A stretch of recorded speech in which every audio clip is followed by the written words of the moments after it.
مجال نہیں ہوتی میرے عزیزوں، مسجد، مدرسہ، مزارات اولیاء، حضور کی ذات، قرآن اور اللہ کی ذات یہ بہت بلند ہے.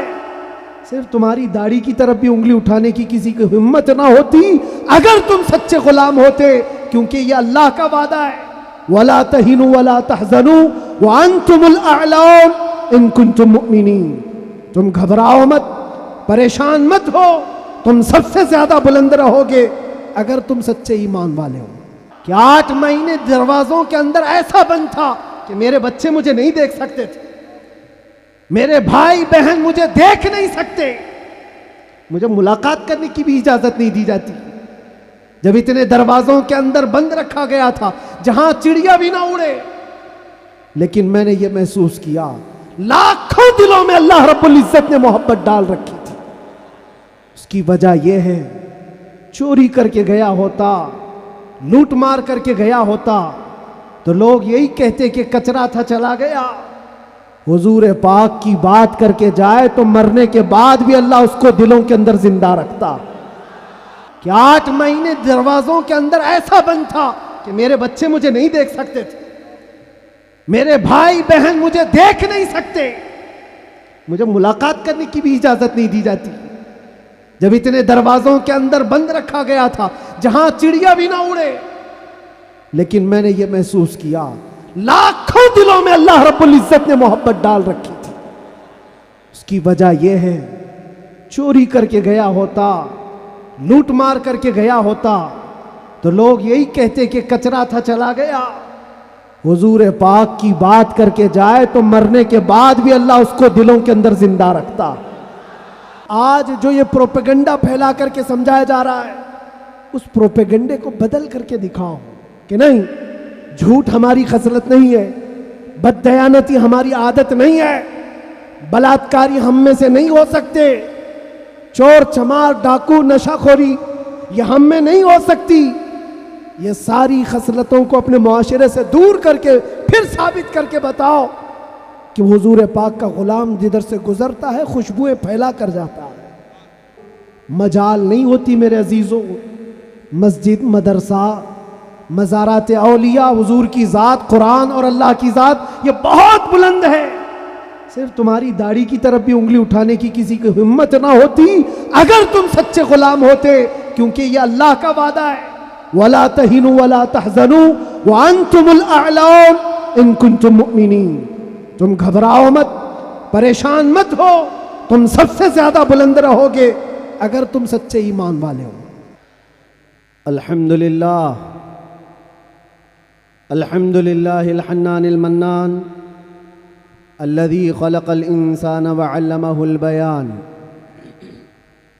والصلاة والسلام على رسوله سيد الإنس والجان وعلى آله وأصحابه ذوي الخير والإحسان. أما بعد، فأعوذ بالله من الشيطان الرجيم. بسم الله الرحمن الرحيم. هو الذي أرسل رسوله بالهدى ودين الحق ليظهره على الدين كله. صدق الله مولانا العظيم. بارگاہ رسالت معاب صلی اللہ علیہ وسلم میں درود پاک کا ہدیہ پیش کریں. اللہم صلی علی سیدنا و مولانا محمد معدن الجود والکرم وآلہ واصحابہ الکرام وابنہ الکریم وبارک وسلم صلاة دائمة سرمدا ابدا. پھونکوں سے یہ چراغ بجھایا نہ جائے گا،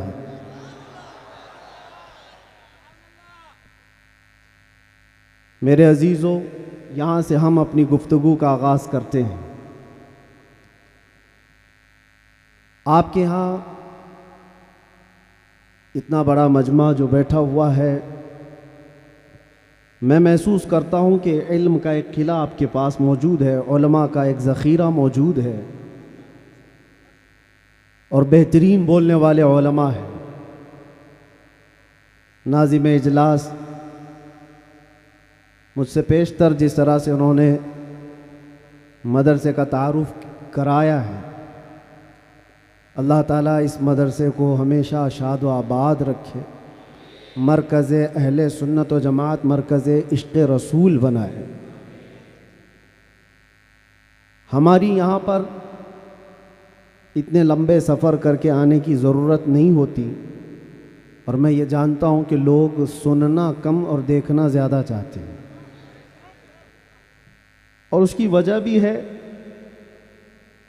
کہ دنیا اپنے اپنے حساب کے مجرے کرنے والے سیلیبریٹیز کو دیکھتی ہے، تو یہ امت محمدیہ ہے، نبی کے قیدی کو دیکھنا چاہتی ہے۔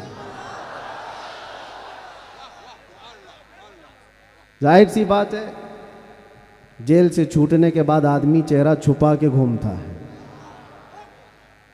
ہوتا ایسی ہی ہے، جیل کاٹ کے آیا ہے، سزا کاٹ کے آیا ہے، لوگ اس کو دیکھ کر کے تانے مار رہے ہوتے ہیں اور وہ منہ چھپا کر گھوم رہا ہوتا ہے، لیکن یہ قانون ہر جگہ فٹ نہیں ہوتا۔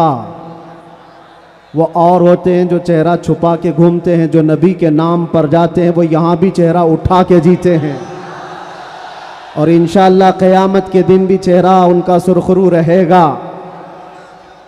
اس لیے کہ اقبال نے بہت اچھی بات کہی، آبرو ما زنا میں مصطفیٰ است، ہم سب کی عزت و آبرو مصطفیٰ کے نام سے وابستہ ہے۔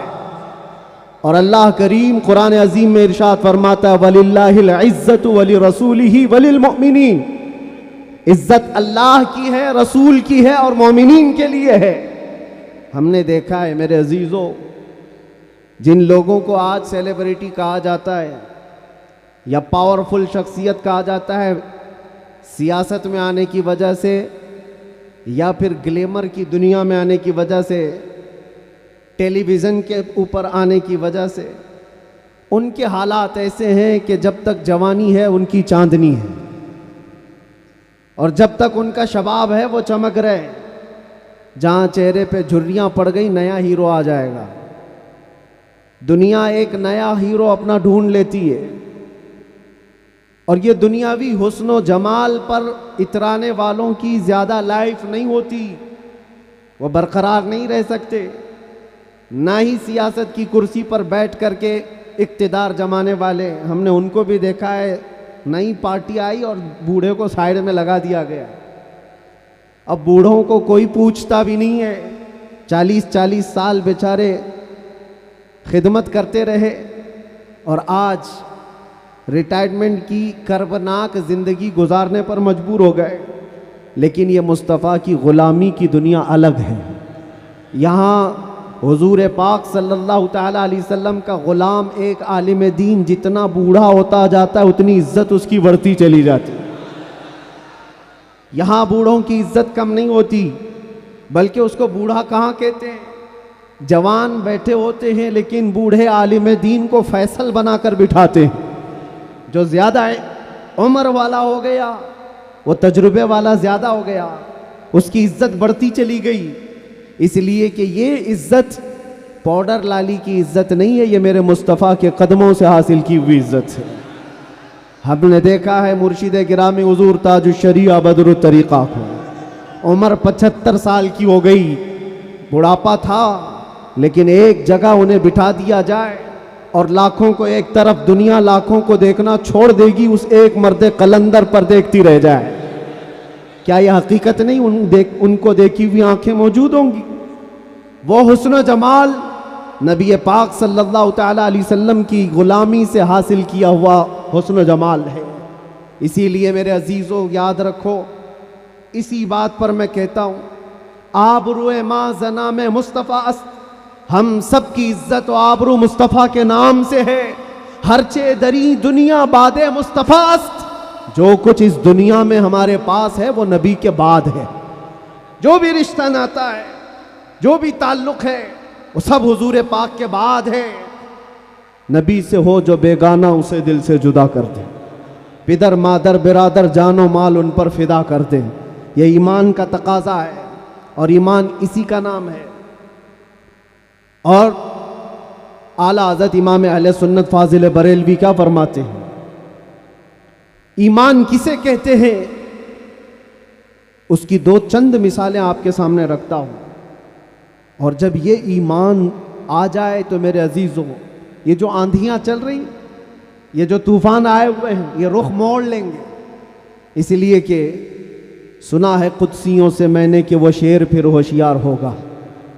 اقبال نے کہا تھا نکل کر کے صحرا سے جس نے الٹ دیا تھا تخت روما کو، سنا ہے قدسیوں سے میں نے کہ وہ شیر پھر ہوشیار ہوگا۔ وہ مکہ کے رہنے والے، مدینہ طیبہ کی چٹائیوں پر بیٹھنے والے، ایک کھجور پر پورا دن اکتفا کرنے والے، پیوند لگے کپڑے پہننے والے، وہ رسول پاک کے غلام، لیکن نکلے تھے مکہ سے پیوند لگے کپڑے بغیر چپل کے، اس وقت کی 2 سپر پاور طاقتوں کو گھٹنے ٹیکنے پر مجبور کر دیا تھا۔ تخت روما کو الٹ دیا تھا، رومن ایمپائر اور پرشین ایمپائر جن کو قیصر و کسریٰ کہا جاتا ہے، دونوں کو جھکنے پر مجبور کر دیا تھا۔ تاریخ کی یہ سچائیاں بتاتی ہیں۔ کون لوگ تھے وہ؟ خالد بن ولید سیف اللہ المسلول 4 لاکھ صلیبیوں کے سامنے مقابلے کے لیے کھڑے تھے، تو صلیبیوں کے بادشاہ نے کہا تھا کہ یہ عرب کے بدو یا عرب کے دیہاتی لوگ ہم سے لڑنے آئے جو رومن ایمپائر کے فوجی ہیں، اسلحے سے لیس ہیں، طاقت سے بھرپور ہیں۔ تو خالد بن ولید نے کیا کہا تھا جانتے ہو؟ آپ نے کہا تھا رومیو، جس طرح تمہارے فوجی شراب پسند کرتے ہیں، ہم وہ فوج لے کر کے آئے ہیں، تمہاری شراب سے زیادہ ہم شہادت پسند کرتے ہیں۔ یہ وہ لوگ ہیں جو شہادت کے لیے جیتے ہیں۔ عزیزان گرامی وقار، وہ ایمان کامل جب آ جائے تو پھر یہ طوفان اور یہ آندھیاں اپنا رخ موڑ لیں گی۔ آج وجہ یہی ہے، ان سے پھرے جہاں پھرا پھرائی کمی وقار میں، ان کے جو ہم غلام تھے خلق کے پیشوا رہے۔ حضور پاک صلی اللہ تعالیٰ علیہ وسلم کی غلامی سے جہاں کہیں تم منہ پھیرو گے، تھوڑا سا بھی ہٹو گے، عزت نکال لی جائے گی، عزت ختم کر دی جائے گی۔ تمہیں جو مرتبہ ملا ہے وہ خیر امت ہونے کا، وہ حضور کی غلامی کی وجہ سے ملا ہے۔ عمر ابن خطاب رضی اللہ تعالیٰ عنہ 36 لاکھ اسکوائر کلومیٹر پر حکومت کرتے تھے۔ تب آپ نے یہ نہیں کہا خطاب کا بیٹا عمر اتنے بڑے خطے پر نگران حکومت کر رہا ہے، بلکہ آپ نے کہا تھا ہمیں آج جو عزت ملی ہے وہ حضور کی غلامی کی وجہ سے ملی۔ وہ فخر یہ کرتے تھے۔ خالد بن ولید 125 جنگوں میں گئے، ہر جگہ فتح یابی، ہر جگہ فتح۔ کبھی خالد بن ولید نے یہ نہیں کہا میرے بازوؤں میں وہ طاقت ہے کہ میں ہر پہلوان کو زیر کر دیتا ہوں، جس جنگ میں جاتا ہوں فتح کے جھنڈے گاڑ دیتا ہوں۔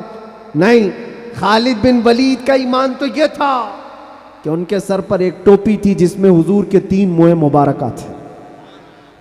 وہ فتح کا صحرا انہی موئے مبارک کو دیتے اور کہتے یہ نسبت میرے ساتھ ہے، اس لیے اللہ مجھے ہر جگہ فتح عطا کرتا ہے۔ انہیں جو عزتیں ملی تھی دنیا میں، جو اقتدار ملا تھا، وہ حضور کی غلامی کی بنیاد پر، اور آج ہمارے پاس جو عزت ہے وہ حضور کی غلامی کی وجہ سے۔ نبی پاک صلی اللہ تعالیٰ علیہ وسلم کی بات کرتے رہو۔ ایک جملہ میں اکثر کہا کرتا ہوں، ان کی بات کرو ہر دل پہ راج کرو، ان کی بات کرو ہر دل پہ راج کرو۔ دیکھنا آپ جو اس مذہب میں اس طریقے پر جتنا بڑھتا جاتا ہے اللہ اس کی عزت میں اضافہ کرتا ہے۔ تم اگر 70 دروازوں میں بند ہو کر کے بھی بیٹھے رہو، اللہ تمہاری محبت خلق کی دلوں کے اندر ڈالتا ہے۔ ہم نے ایسے ایسے علاقوں کا سفر کیا جس کا نام میں نے زندگی میں کبھی سنا ہی نہیں، گاؤں ہے، دیہات ہے۔ راجستھان کے علاقے سے کچھ حضرات آئے تھے، نہایت غریب علاقے کے لوگ، اور مجھ سے بعد رمضان آ کر ایک مفتی صاحب تھے، اس کے نمائندے تھے، انہوں نے کہا ہمارے قافلے میں یا جس جگہ سے میں نمائندہ بن کر کے آیا ہوں وہاں کے لوگوں میں غریب لوگ ہیں، 3 مہینے تک انہوں نے صرف آپ کے لیے روزے رکھے، مطلب اللہ رب العزت کے لیے، کہ آپ جب اندر تھے ان روزوں کے ذریعے سے اللہ تبارک و تعالی رحم فرمائے۔ یہ باتیں میں نے ایک جگہ سے نہیں، دنیا کے کتنے خطوں سے سنا۔ ہر جگہ سے لوگ یہ جو دعاؤں کا سلسلہ رکھے ہوئے تھے، کس نے ان کو دعاؤں کے لیے آمادہ کیا تھا؟ کون ہے؟ یہ ساری خلقت مجھے پہچاننے والی کیسے بن گئی؟ ان کے دلوں کے اندر کون ڈالا کہ 8 مہینے دروازوں کے اندر ایسا بند تھا کہ میرے بچے مجھے نہیں دیکھ سکتے تھے، میرے بھائی بہن مجھے دیکھ نہیں سکتے، مجھے ملاقات کرنے کی بھی اجازت نہیں دی جاتی، جب اتنے دروازوں کے اندر بند رکھا گیا تھا جہاں چڑیا بھی نہ اڑے۔ لیکن میں نے یہ محسوس کیا لاکھوں دلوں میں اللہ رب العزت نے محبت ڈال رکھی تھی۔ اس کی وجہ یہ ہے، چوری کر کے گیا ہوتا، لوٹ مار کر کے گیا ہوتا تو لوگ یہی کہتے کہ کچرا تھا چلا گیا۔ حضور پاک کی بات کر کے جائے تو مرنے کے بعد بھی اللہ اس کو دلوں کے اندر زندہ رکھتا۔ یہ تو قید خانے کے اندر گیا جہاں سے آنے کی امید ہوتی ہے، قبر کے اندر بھی جائے تو اللہ تعالیٰ اس کا نام زندہ رکھتا ہے۔ اسی لیے میرے عزیزوں، ایک نقطے کو سمجھ جاؤ، حضور پاک صلی اللہ تعالیٰ علیہ وسلم کی محبت اور ان کی غلامی یہ اصل ایمان ہے، اور یہ ایمان جس وقت آ جائے بڑے بڑے طوفانوں کا وہ مقابلہ کر سکتا ہے۔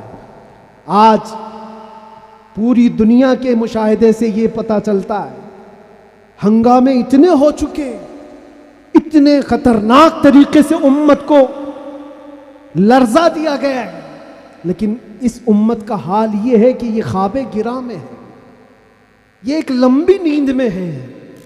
ہمارے نوجوان، وہ بچے جن کو میں آج بھی نشے کے اڈوں پر دیکھتا ہوں تو دل روتا ہے۔ جیل کے قیدیوں میں اکثر وہ لوگ تھے جو نشہ کرتے تھے یا بیچتے تھے، پکڑے گئے اور اندر آئے۔ نام کتنے اچھے ہیں تمہارے اور کام کس طرح کے ہیں۔ کئی لوگوں نے توبہ کیا، لیکن وہ ایک جیل کی بات نہیں، یہاں تقریباً 10 جیلوں میں یہی حال ہے۔ اے نوجوانوں، یاد رکھو ایک بات، اگر حضور سے محبت کرتے ہو تو ہر جمعرات کو تمہارے اعمال فرشتے حضور کی بارگاہ میں لے جاتے ہیں۔ ہر جمعرات کو فرشتے تمہارے نام کے ساتھ حضور کی بارگاہ میں پیش کرتے ہیں، فلاں بن فلاں نے ہفتے بھر یہ کام کیے۔ حضور پاک صلی اللہ علیہ وسلم فرماتے ہیں، میں اپنے ہر امتی کو اس کے باپ کے نام سے پہچانتا ہوں، ہر امتی کو پہچانتا ہوں۔ جب اس کے برے اعمال مجھ تک پہنچائے جاتے ہیں تو مجھے غم ہوتا ہے، میں استغفار کرتا ہوں اللہ کی بارگاہ میں، اور جب اچھے اعمال پیش کیے جاتے ہیں تو اللہ کی بارگاہ میں شکر بجا لاتا ہوں۔ تھوڑا اپنی زندگی کے اوپر نظر ڈال کر دیکھو، کتنے ہفتے ایسے گزر گئے ہوں گے کہ جب ہمارے برے اعمال حضور کی بارگاہ میں پیش کیے جا رہے ہیں۔ کیا یہ اب بھی بدلنے کا وقت نہیں ہے نوجوانوں؟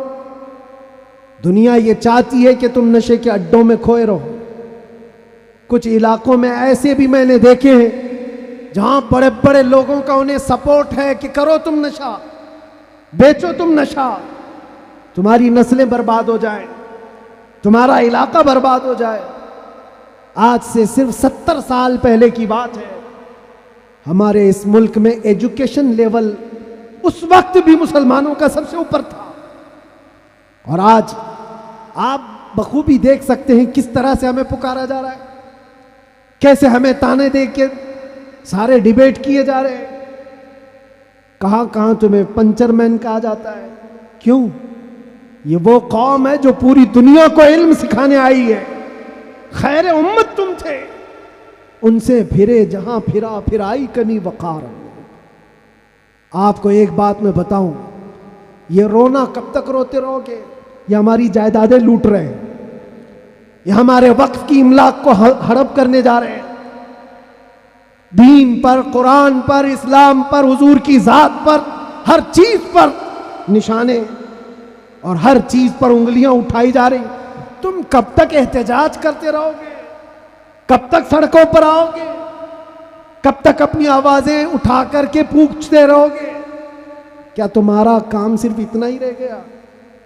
ایک بات یاد رکھو، جو ڈاکو ہوتا ہے اس کا کام ہی ہے لوٹنا۔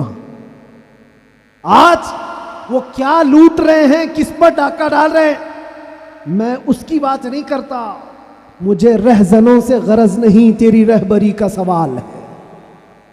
تم امت مصطفیٰ ہو، تم کن کاموں میں مصروف ہو یہ دیکھنے کی بات ہے۔ مجال نہیں ہوتی میرے عزیزوں، مسجد، مدرسہ، مزارات اولیاء، حضور کی ذات، قرآن اور اللہ کی ذات یہ بہت بلند ہے۔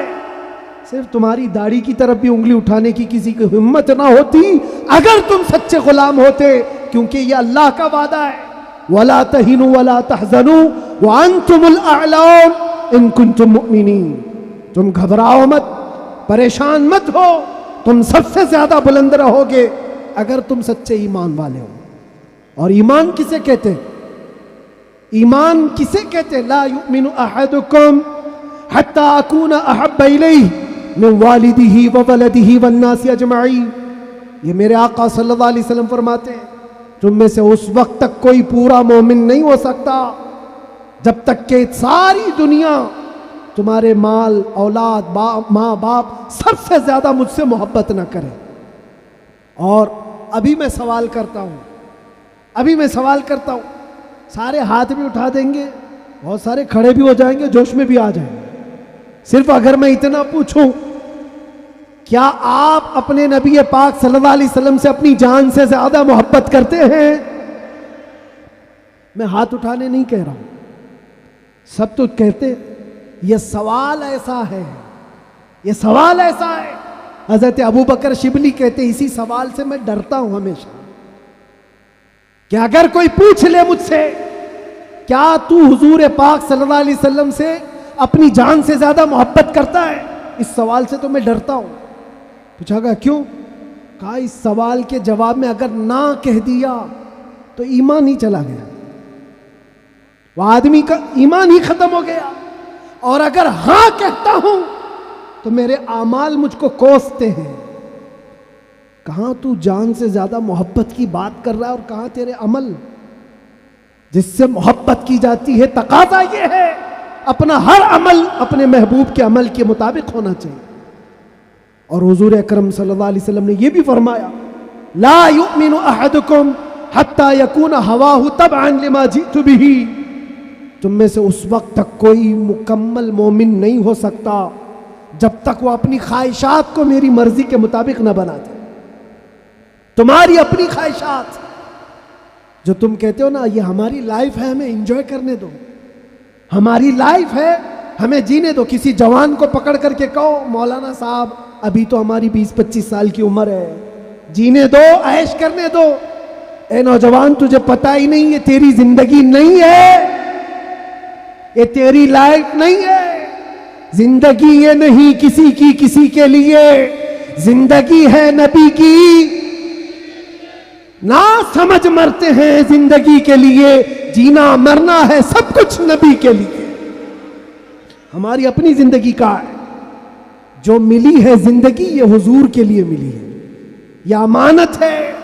ابھی آپ نہیں سن رہے تھے امام اہل سنت فاضل بریلوی نے کیا فرمایا؟ جب بندہ اس مقام کو پہنچ جاتا ہے کہ اپنا سب کچھ حضور کے لیے قربان کرتا ہے اور پورا مومن بنتا ہے، تب جا کر کے وہ کہتا ہے یا رسول اللہ دہن میں زبان تمہارے لیے، بدن میں ہے جان تمہارے لیے، ہم آئے یہاں اور اٹھے بھی وہاں۔ یہ کب کہتا ہے بندہ؟ جب اس کا ایمان مکمل ہو جائے، میرا اپنا کچھ نہیں ہے، جو کچھ ہے وہ حضور کا ہے۔ دہن میں زبان تمہارے لیے، بدن میں ہے جان تمہارے لیے، ہم آئے یہاں تمہارے لیے، اٹھے بھی وہاں تمہارے لیے۔ یہ صحابہ کا مسلک تھا میرے عزیز، انہوں نے اپنے سارے رشتے حضور پاک کی مرضی پر لا کر ختم کر دیے تھے۔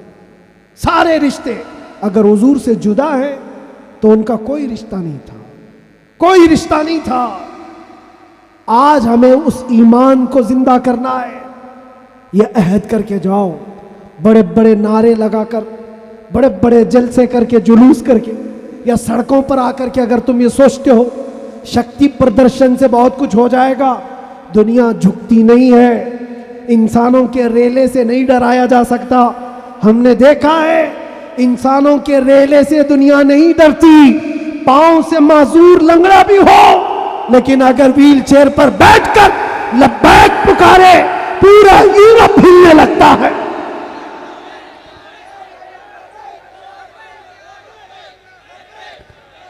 دنیا یہ سیلاب سے نہیں ڈر رہی، دنیا کو اگر خوف ہے تو صرف اس ایمان سے جو عمر ابن خطاب کا تھا، اس ایمان سے ڈر ہے جو خالد بن ولید کے اندر تھا۔ اسی لیے انگریز آج سے 100 سال پہلے کیا کہہ کر کے گئے تھے پتہ ہے؟ ہمارے بارے میں یہ کہہ کر کے گئے تھے، یہ فاقہ کش موت سے ڈرتا نہیں، ذرا روح محمدی اس کے بدن سے نکال دو۔ وہ یہ کہتے تھے روح محمدی اس کے بدن سے نکال دو۔ ڈر اسی بات سے ہے، ڈر اسی بات سے ہے۔ جہاں روح محمدی آ گئی، دنیا کو پتہ ہے یہ سویا ہوا شیر جاگ گیا تو بہتوں کی نیند حرام کر دے گا۔ جتنے کتے ہیں سب بل میں چلے جائیں گے، حقیقت ہے، جتنے کتے ہیں سب بل میں چلے جائیں۔ اور مجھے لوگ یہ کہتے ہیں، مجھے کہتے ہیں کہ ڈر لگتا ہے، پھر آپ کتا کہہ رہے ہیں۔ میرے عزیزوں، ہم ہندوستان میں رہتے ہیں، ہماری ہر گلی کوچے میں کتا ہوتا ہی ہے۔ مجھ سے باضابطہ طریقے سے سوال جواب کر رہے تھے، آپ تقریر میں اس طرح سے کہہ رہے ہو، کتا کہہ رہے ہو، کتا کہہ رہے ہو۔ میں نے کہا کس کو کہہ رہے ہو؟ میں نے کہا کتے کو کتا کہا، کس کو کہا جائے گا؟ ہم کتے کو کتا نہ کہیں تو آپ بولے ٹامی بولے۔ عزیزان گرامی وقار، مجھے اس سے لینا دینا نہیں ہے، بات یہ ہے کتے کیوں بھونک رہے ہیں اس سے کیا غرض، شیر کیوں سویا ہے اس سے غرض ہے، شیر کیوں سویا ہے اس سے مجھے غرض ہے۔ نبی پاک صلی اللہ تعالیٰ علیہ وسلم کی امت بزدل تو نہیں ہو سکتی، بزدل نہیں ہو سکتی۔ ہم کفن بردوش ہیں، ہم دنیا میں آئے اللہ اکبر سن کر کے آئے، اور جائیں گے تو اللہ اکبر سن کر جائیں گے، ہے یا نہیں؟ پیدا ہوئے تھے تو کانوں میں کیا سن گے؟ کسی مولوی صاحب نے اذان دی تھی کہ نہیں دی تھی؟ اللہ اکبر کہا تھا کہ نہیں کہا تھا؟ ارے جس دن پیدا ہوئے تھے اسی دن کہا تھا۔ کیوں کہا تھا؟ یہ تجھے پتا چلے اللہ اکبر کا مطلب اللہ سب سے بڑا ہے، باقی کوئی بڑا نہیں ہے، دوسرے سے ڈرنے کی ضرورت نہیں، اللہ سب سے بڑا ہے۔ اور جب مرو گے تو امام صاحب جنازے پہ کھڑے ہو کر کے کیا کہیں گے؟ نماز کے لیے رکعت باندھیں گے کہ نہیں؟ اللہ اکبر جاتے ہوئے بھی ہمارا یہ قانون ہے کہ وہ اللہ کو سب سے بڑا مان کر کے جا رہا ہے۔ تو پھر یہ بیچ کی زندگی میں ایرے غیرے نتھو کھیرے سے ڈر کیوں؟ زیادہ سے زیادہ یہاں یہ ہوگا جو ہمارے ساتھ ہوا ہے۔ میاں یہ تو چند دنوں کی بات تھی، صحابہ اکرام میں وہ لوگ ہیں جو 16 سال تک قید کی سزائیں کاٹے ہیں۔ حضور پاک صلی اللہ علیہ وسلم کے زمانے میں 16 سال تک قید رکھا گیا۔ وہ بھی آج مثالیں بہت ہیں، موجود ہیں۔ آزمائش کا دور، اگر اللہ نے ہماری زندگی میں یہ لکھا ہے تو وہ قبول کرو۔ اور یہاں آئے ہیں مرنے کے لیے، موت تو آنی ہے سب کی، لیکن ایک مومن موت سے ڈرتا نہیں۔ کیوں؟ موت اس کے لیے حادثہ ہے جس کا یہ سوچنا ہے کہ مرنے کے بعد جلنا ہے، مرنے کے بعد پھر پتہ نہیں کس شکل میں پیدا ہونا ہے، کتا پیدا ہونا ہے، بلی پیدا ہونا ہے، چوہا پیدا ہونا ہے، سانپ پیدا ہونا ہے، ڈر ہے۔ مومن موت سے ڈرتا نہیں، اس لیے کہ مومن کا یہ عقیدہ ادھر آنکھ بند ہوگی ادھر دیدار مصطفیٰ ہوگا،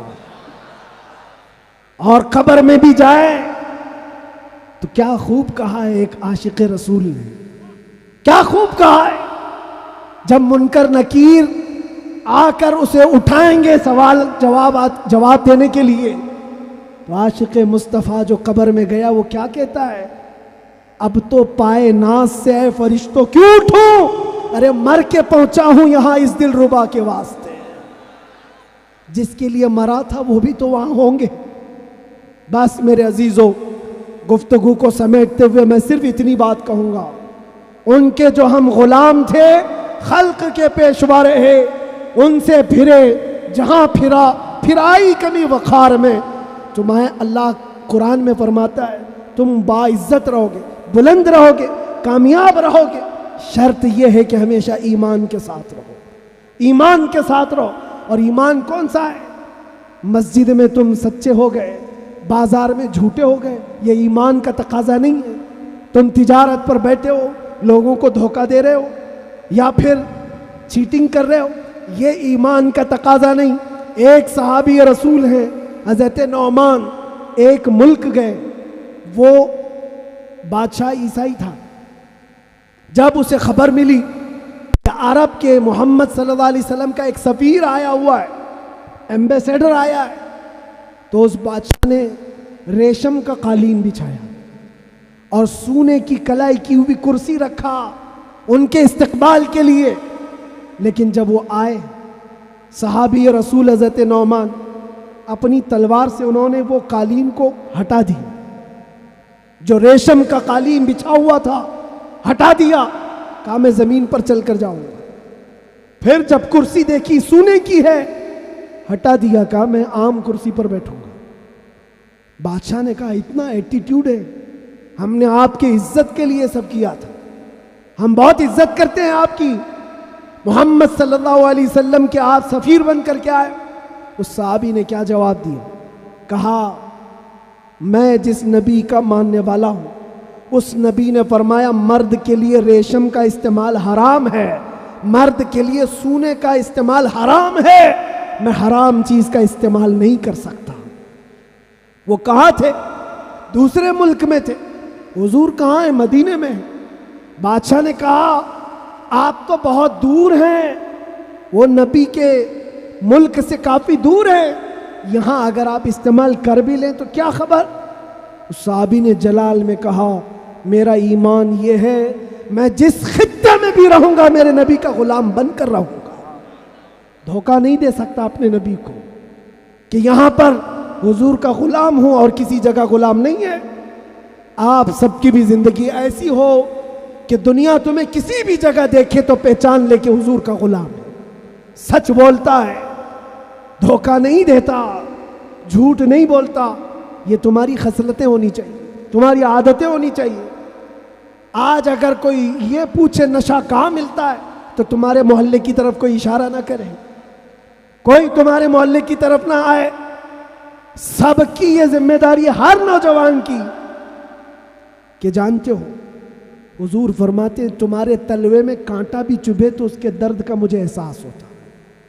وہ نبی، اور تم اگر نشہ کر کر کے اپنے آپ کو تباہ کر لو گے، اپنے آپ کو برباد کر لو گے، تو اس رسول کو بھی آپ ٹھیس پہنچا رہے ہو، حضور پاک صلی اللہ تعالی علیہ وسلم کو تکلیف پہنچا رہے ہو۔ بدلو اپنی اس زندگی کو، اور میرا میسج یہی ہے، اٹھو وہ گر نہ حشر نہ ہوگا پھر کبھی، دوڑو کے زمانہ چال اپنی چل گیا، قوت عشق سے ہر پست کو بالا کر دو، دہر میں نام محمد سے اجالا کر دو، دہر میں نام محمد سے اجالا کر دو۔ اور یہ جو رونا ہے ہمارا، یہ سارے مسئلوں کا حل کیا ہوگا، ہمارا فیوچر کیا ہوگا، ہمارا مستقبل کیا ہوگا؟ ارے اللہ کریم قرآن میں فرمایا ہے، جس سے میں اپنی گفتگو کا آغاز کیا تھا، پھونکوں سے یہ چراغ بجھایا نہ جائے گا، یہ دین اسلام تمہارے اور ہمارے باپ سے چلایا نہیں جائے گا، یہ اللہ کریم کا نظام ہے۔ چنگیز بھی آئے، ہلاکو بھی آئے، بڑے بڑے آئے، سڑے سڑے آئے، اس درخت کو ہلانے کی کوشش کرتے رہے، اور نام و نمود بھی ختم، نام و نمائش بھی ختم، سب چلے گئے، باقی مگر اب تک نام و نشاں ہمارا۔ یونان و مصر و روما سب مٹ گئے جہاں سے، باقی مگر ہے اب تک نام و نشاں ہمارا۔ اقبال نے یہ سچ کہا تھا، توحید کی امانت سینوں میں ہے ہمارے، آسان نہیں مٹانا نام و نشاں ہمارا۔ اس بات کو یاد رکھو، تمہارے مٹ جانے سے میرے قتل ہو جانے سے اسلام نہیں مٹتا، اسلام ختم نہیں ہوتا۔ اندھے لوگ اگر یہ سوچ کر کے بم برسا رہے ہوں، قتل عام کر رہے ہوں، تو انہیں کان کھول کر سوچ لینا چاہیے کربلا کی دھرتی پر امام حسین کے پورے خاندان کو قتل کر دیا گیا، اس وقت جب اسلام نہیں رکا تھا، تو اس سیلاب سے کبھی اسلام نہیں رکنے والا۔ یہ صبح قیامت تک چمکتا دمکتا رہے گا۔ اللہ فرماتا ہے وَلَوْ كَرِهَ الْكَافِرُونَ، اگرچہ کافروں کو اچھا نہ لگے، اللہ تعالیٰ اس دین کو غالب رکھے گا۔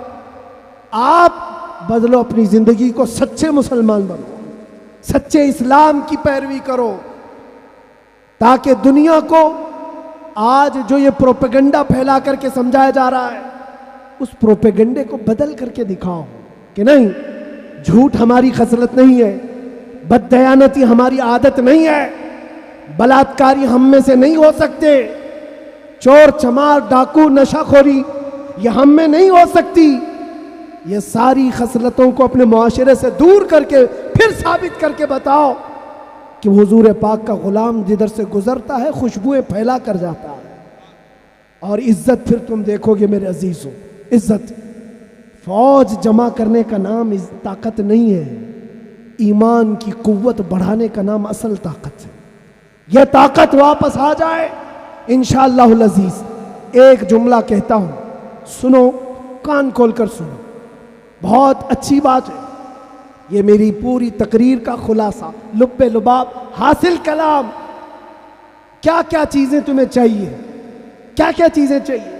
تخت چاہیے، سیاست چاہیے، قیادت چاہیے، حکومت چاہیے، ایجوکیشن میں مہارت چاہیے، بڑی کامیابی چاہیے، کیا کیا چاہیے؟ زمین چاہیے، جائیداد چاہیے، اوپر تک اڑنا آنا چاہیے، کیا کیا چاہیے؟ سب جمع کر لو، ایک ہی چیز ہے، ایک ہی چیز ہے کہ محمد سے وفا نے تو ہم تیرے ہیں۔ یہ جہاں چیز ہے کیا؟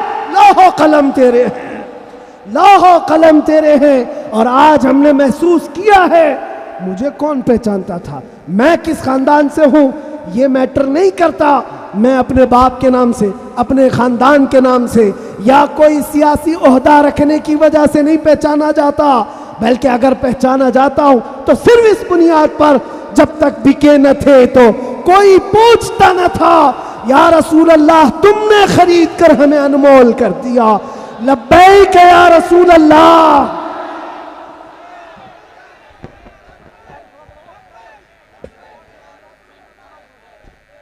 صلاۃ و سلام، جلدی آؤ جلدی آؤ۔ یا نبی سلام علیکہ، یا رسول سلام علیکہ، یا حبیب سلام علیکہ، صلوات اللہ علیکہ، حبیب یا رسول اللہ۔